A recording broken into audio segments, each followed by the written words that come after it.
Entrado y en este contexto diría que soy una persona que busca la creatividad como parte de un proceso de trabajo. De entrada, Gaspar es una persona que tiene como una separación entre lo laboral y lo profesional, pero con un punto en conexión que tiene que ver con la búsqueda, el juego, la creatividad, el descubrimiento. De no aburrirme mucho, y para eso siempre me genero preguntas, digamos. Para mí la creatividad, mira, me pasan dos cosas cuando observo esto. Una es la que genero o la que trato de generar, que tiene que ver con más un proceso, más un tecnicismo, que la que veo en el arte. Ahí sí no entiendo bien dónde empieza la expresión del arte y sí sé dónde puede llegar a arrancar la búsqueda de la creatividad en un proceso de mi trabajo. Trabajo en comunicación y específicamente en publicidad, pero vengo de cine. Yo vengo del cine, a mí me gusta mucho esta cuestión de contar historias. Entonces tengo esas dos miradas. Una de más disfrute, que tiene que ver con la expresión, y una de más trabajo, descubrimiento, búsqueda y hasta pasión, diría, que es la que me mueve todos los días. Que yo digo pasión porque necesito que esté activo eso, ¿no? A mí me gusta mucho mi profesión, vamos por parte. Y como me gusta mucho mi profesión, quiero devolver y quiero hacer crecer la profesión. Si hago crecer la profesión, laburo en un ámbito mejor o mejorado. Entonces para eso empezamos a hacer algunas cosas que eran vinculantes entre el estudiante y la calle.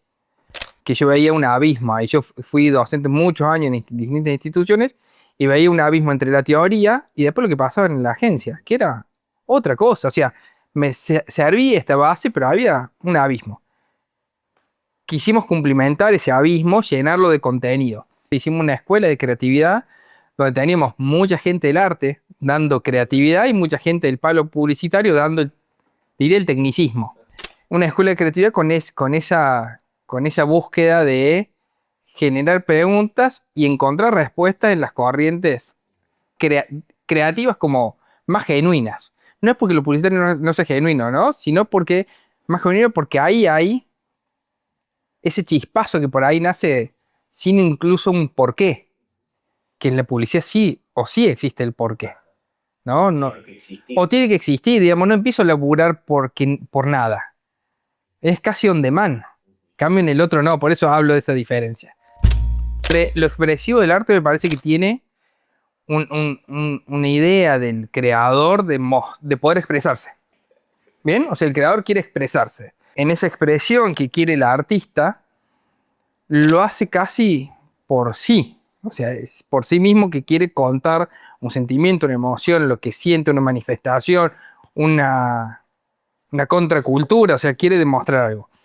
Nosotros utilizamos elementos de esa creatividad para poder diferenciarnos del resto. O sea, en la publicidad, la creatividad se usa para diferenciarse del resto. En el arte no importa mucho si le gusta o no le gusta a la gente, ¿no? O creo yo. O sea, como expresión es una forma de contar al mundo lo que yo necesito. Y en el otro es una manera de poder conectar. Entonces sí o sí necesito que le interese. Ahí hay una gran diferencia. Hay una gran diferencia. En la forma de pensarlo, claro. En la forma de todo, desde la previa del pensar antes de pensar, al proceso y hasta el resultado. Sí, hay una importancia de la mirada del otro. Quizás demasiado, pero hay una importancia. Digo que por ahí demasiado porque muchas veces en eso vamos a lo seguro en vez de ir a lo diferente y ahí pierde la creatividad contra la eficacia, ¿no? Cuando pierde la creatividad con la eficacia, el equipo creativo se embola, el equipo de marca aplaude, ¿no? Entonces hay que ahí nivelar un poco, ¿sí? Pero la creatividad versus la eficacia es un lindo debate. Porque si haces lo mismo de siempre, ¿por qué te elegirían a vos? Entonces no hagas lo mismo de siempre. Pero si haces algo muy disruptivo, che, hay que bancársela. Y ese bancársela en la profesión publicitaria tiene un costo alto. Creo que estamos un poco menos creativos. De hecho, me parece que estamos menos creativos. El Festival de Cannes de este año, Argentina ganó menos premios que ediciones anteriores. O sea, claramente en ese reflejo, hace un mes pasó, ¿no? Es un claro ejemplo de que hay una menos creatividad. Antes vos salías y el taxista, el panadero y tu viejo te contaban una publicidad que habían visto, ¿no? Ahora nadie ve lo mismo. No nos cruzamos en los mismos medios. Entonces, no hay una campaña que impacte a todos. Por me gusta, no me gusta, qué pasó con esto, qué pasó con lo otro.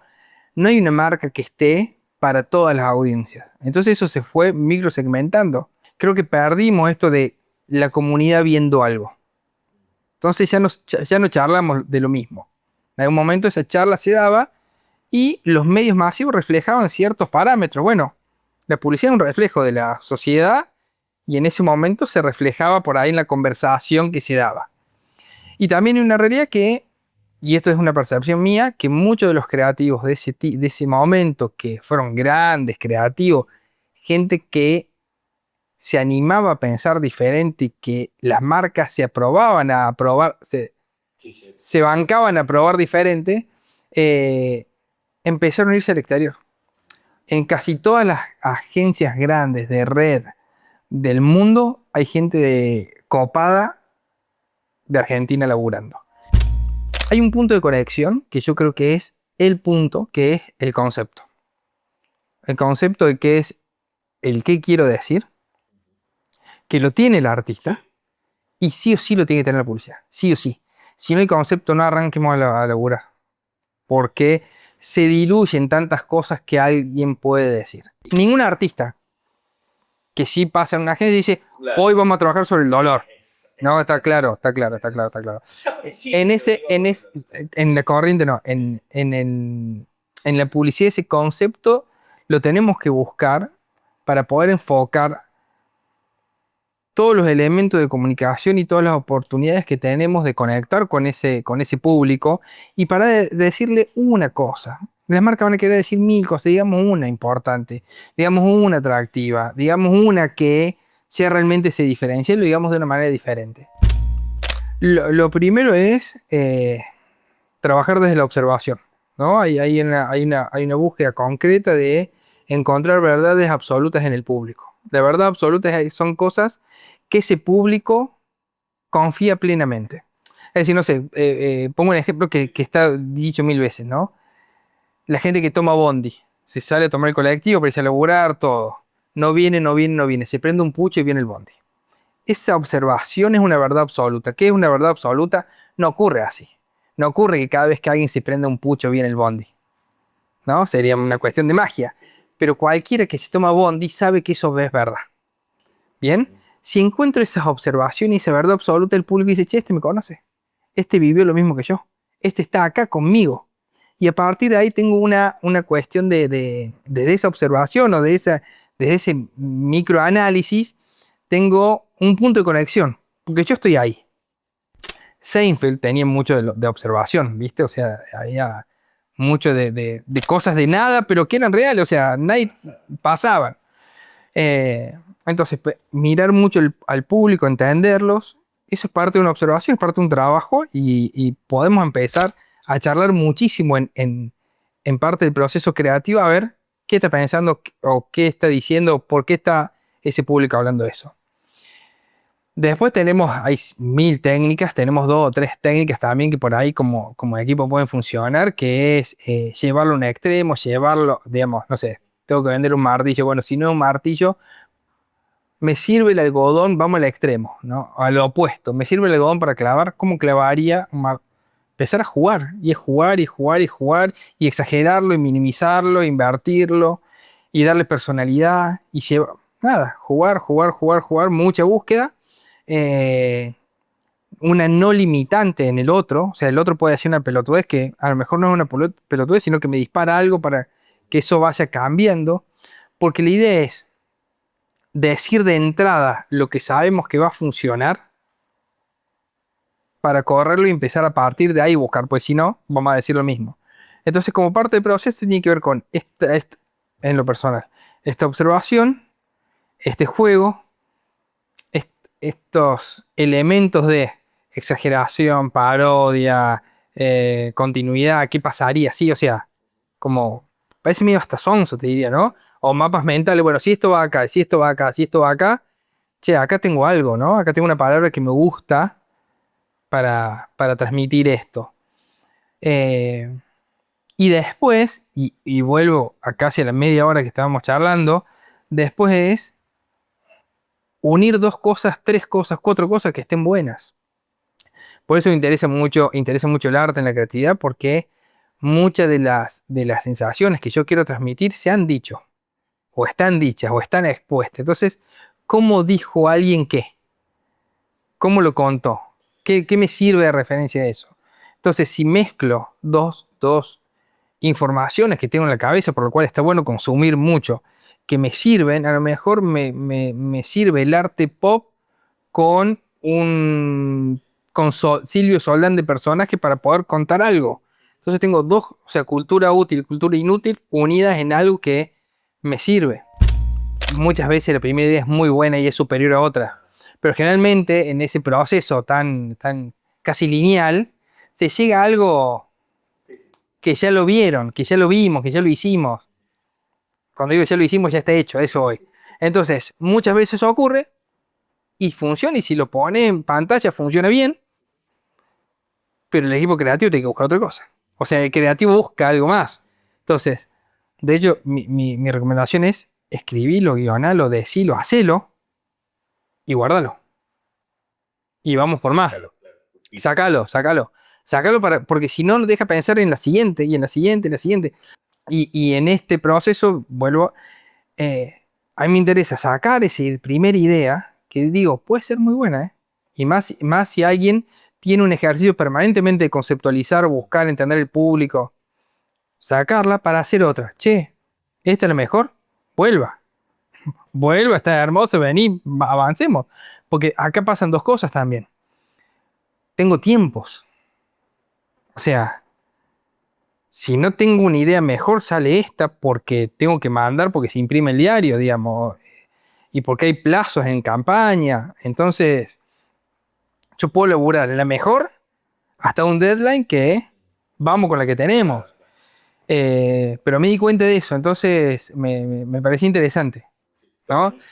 Entonces, alguien tiene ese proceso, yo tengo ese proceso incorporado, yo sé la que funciona, yo la sé. Y no es soberbia, es entendí cómo funciona y la sé.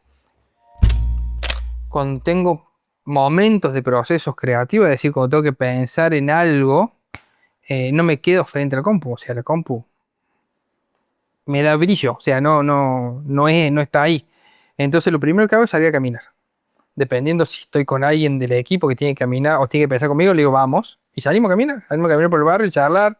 Pero todavía hablamos de mil otras cosas, pero que de repente, mil otras cosas porque pensamos en esto del público, pensamos en la marca, pensamos en la competencia, pensamos, eh, básicamente. Y en ese peloteo jugamos mucho y cada tanto salen y vamos escribiendo y a lo mejor escribimos cosas que no son parte ni siquiera de una campaña, pero son cosas que no le esperábamos decir. Y eso lo dejamos enfriar y al otro día lo agarramos y decimos, che, bueno, tenemos acá, que no sé bien por qué llegamos, pero arranquemos desde acá. Eso, cuando te sorprende, o del otro, o de uno, o cuando lo decimos alto y te sorprende, hay algo que si no lo esperabas, yo quiero que mi campaña o mi creatividad ocurra eso, digamos. Que alguien diga, epa, ¿qué pasó? La última serie que vi no la última que vi, sino de las últimas que vi, la que me flashó, que dije, es un 10 todo, de Joker. La de... No de Joker, el pingüino. El pingüino de Joker. Me parece un 10. Me parece un 10. Está en HBO. El pingüino, me parece muy buena serie. Me gusta mucho esta historia medio urbana de la historieta, del cómic. Y tiene eso con un relato cinematográfico, con personajes muy profundos y no caricaturizados como en el cómic. Me parece un 10. La verdad que es una serie que me gustó mucho. Y me gusta mucho El Gran Pez de Tim Burton. Parece que tiene una belleza delicada. Me parece que es una linda peli para ver. no sé si es una gran peli para rever. ¿No? Viste que hay cosas que empezás a descubrir de vuelta y decís, ay, me hubiera gustado quedarme ahí, ¿no? En esto. Por ejemplo, a mí me gusta mucho releer. Pero no sé si me gusta tanto rever pelis, ¿no? No sé por qué, la cuestión será que el formato... Tengo 3 libros en mi top 3 sin orden, porque depende. Uno es Seda, de Alessandro Barico, una historia muy chiquita, una belleza, delicada. Otro es El discurso vacío, de Mario Lebrero, un uruguayo. Un delirio hermoso, El discurso vacío. Se da cuenta, un escritor, se da cuenta que por empezar a escribir a máquina se está olvidando de escribir a mano y él como escritor eso no se lo puede permitir. Entonces se pone un objetivo, un desafío de escribir todos los días algo, aunque no tenga nada para decir, el discurso vacío. Y obviamente esa cabeza cuando empieza a escribir delira y está hermoso el libro.